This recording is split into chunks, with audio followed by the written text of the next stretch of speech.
ఆత్మీయంగా ఊరికి నేను నుంచుంటే నాకు ఆ జ్ఞానం వచ్చేయాలి, ఆ వివేకం వచ్చేయాలి, ఆ ఆలోచన వచ్చేయాలి, ఆ బలం వచ్చేయాలి. ఊరికనే రాదు. అక్కడ పొలం కాడ కూర్చొని ప్లాన్ చేసేస్తే రాదు. దానికి కష్టపడాలి. నాగలు తీసుకుని వెళ్ళి దున్నుకోవాలి. గుచ్చుకుంటే మేకులు ఒక్కొక్కసారి ముళ్ళు, బొబ్బలు వస్తాయి చేతులకి. అయినా సరే ఏం చేసుకోవాలి? కాలు నొప్పులు పుట్టవా? కూర్చొని మెడ నొప్పి పుట్టదా? కలజోడు రాదా? సైట్ రాదా? సైట్ వచ్చింది బైబిల్ చదువుకునేటప్పుడు. మెడ నొప్పి రాదా? వచ్చింది. కాలు నొప్పులు పుట్టవా? పుడతాయి. అయినా సరే కష్టపడాలి. అయినా సరే కూర్చొని వాక్యం శ్రద్ధ కలిగి చదవాలి. సమస్యలు ఉంటాయి. చీకటిగా ఉండేది, వాన పడుతూ ఉంటుంది, బయట పంట ఉంటుంది. ఏం చేస్తావు? తెల్లారిన తర్వాత పోదాంలే అనుకుంటావా? ఏమనుకుంటావు? అయినా సరే పరిస్థితిని బట్టి వెళ్ళిపోయి మనం చేసుకోవాలి. మనకు పనులు ఉంటాయి. పనులున్నా సరే ఆ పనుల మధ్యలో ఏం చేసుకోవాలి? దీన్ని జాగ్రత్తగా సమయం గడపాలి అని అంటున్నాడు. ఇవన్నీ కూడా చక్కగా మనకి బ్రతుకునిచ్చేవి అన్నమాట. ఇందాక వచ్చిన ఏమనుంది? Will be delivered. ఎవరైతే నీతిగా నిజాయితీగా అనుకుంటే అయిపోవండి.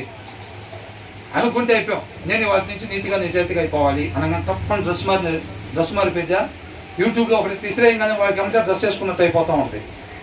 మనం కూడా అట్లాగా నీతిగా నిజాయితీగా ఉండాలి వాటి నుంచి అనగానే మారిపోయామా? అట్లాగే మారిపోం. ఆత్మీయంగా కష్టపడాలి. సమయాన్ని కేటాయించాలి. అబ్బో గంట సేపు బైబుల్ చదువుతామా? 2.5 గంటల సినిమా అంటే చూడొచ్చులే, కానీ గంట సేపు వాక్యం వింటామా? కుదరదండి, కుదరదు అనుకుంటాం. అవునా? కాబట్టి మనం కష్టపడాలి. ఎవరైతే కలలు అంటారో, ఆ ఊహల వెనకాల వెళ్ళిపోతూ ఉంటారో వాళ్ళకి ఏమైందంట? Will have their fill of poverty. లేమితనం వచ్చింది అనమాట. రేపు అక్కడ అకౌంట్ ఓపెన్ చేసి చూస్తే బ్రదర్ అంటారు, ఏమంటారు? ఇక అయిపోయిందమ్మా, జీవితం ముగిసిందని అంటే, ప్రభా పరలోకానికేగా. ఏంటంటే ఎక్కడికంట? అకౌంట్ ఓపెన్ చేసి చూస్తే ఎంత ఉంటాయి? జీరో.